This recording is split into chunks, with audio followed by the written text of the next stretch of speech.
Thank you. We have been instructed that Ms. O'Brien does not plan to give an opening statement at this time, and we will therefore begin our questions at this time. Ms. O'Brien, on Friday, October the 28th, 2011, MF Global transferred $200 million from the segregated customer accounts to the house account, and then subsequently sent $175 million of money from the house account to the MF Global UK account to cover an overdraft.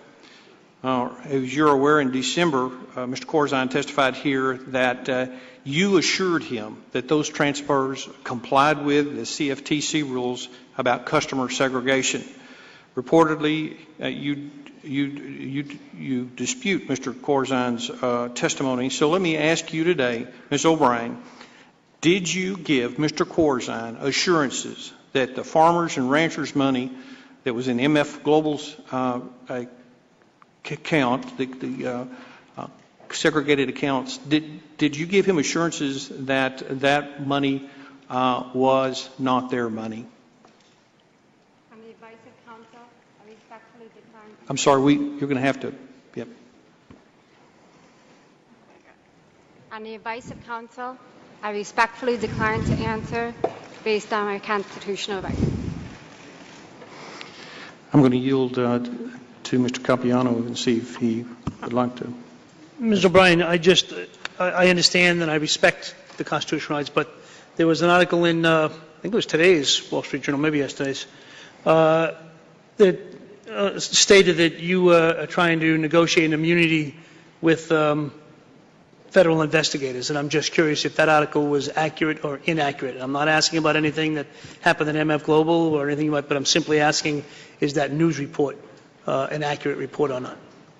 On the advice of counsel, I respectfully decline to answer based on my constitutional rights.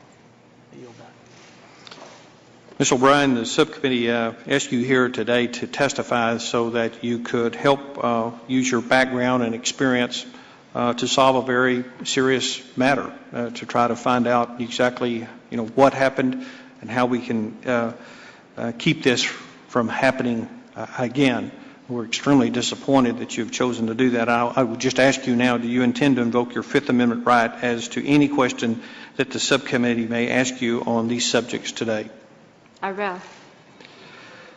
I'm disappointed and because of your answer, but I believe that because I believe you have important knowledge, and I'm hopeful that maybe at some point in time that you'll reconsider and come back and testify before this committee. But at this time, with the unanimous consent, I'm going to dismiss Mrs. O'Brien from the panel. Ms. O'Brien, you're dismissed. Okay. Let's go.